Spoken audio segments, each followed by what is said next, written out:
Hello. This is Joanne Marshall Barnett from Brookfield, Ohio. And after reading an article on Alternative News Network, I decided to make this video because this is something I really wanted to share.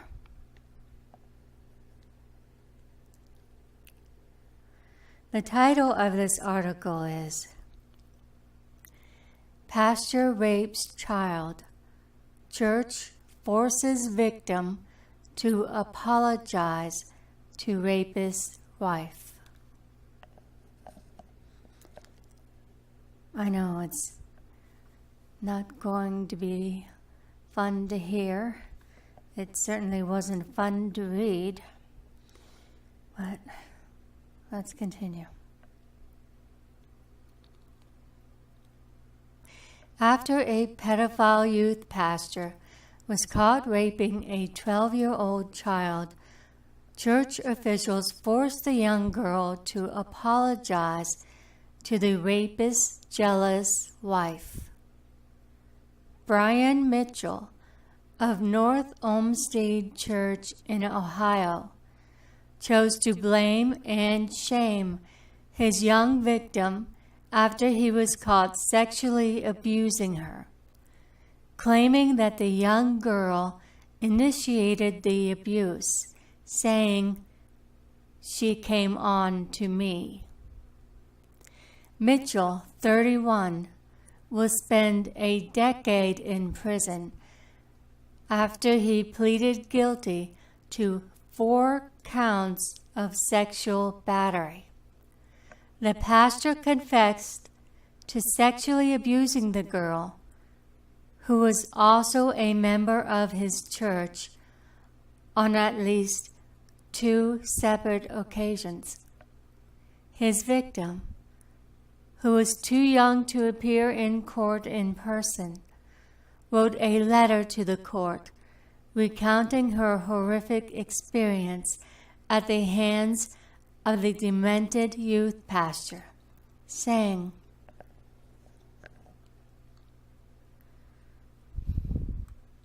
"I did not give him permission. I clearly said no, didn't want to."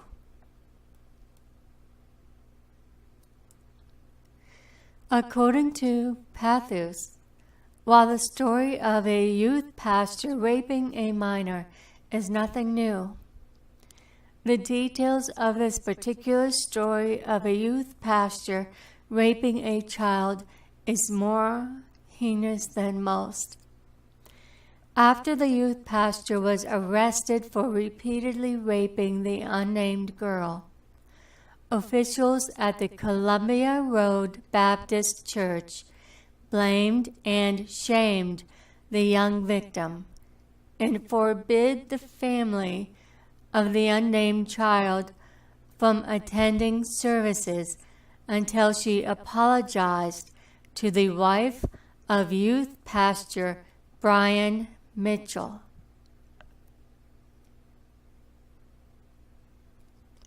The Cleveland Plain Dealer reports the girl's mother said in court that church officials told her their family couldn't return to the church until she apologized to Mitchell's wife.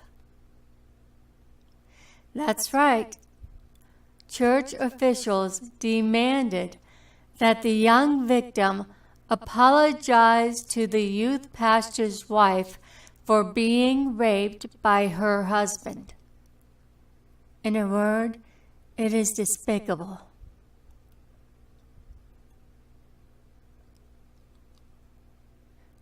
Pausing the article, I'd like to add that I would have used the word evil. Okay, let's get back to the article. As one might imagine, the family has since left the church.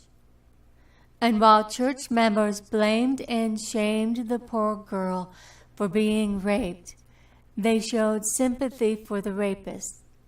The former youth pastor received around 36 letters of support from church members.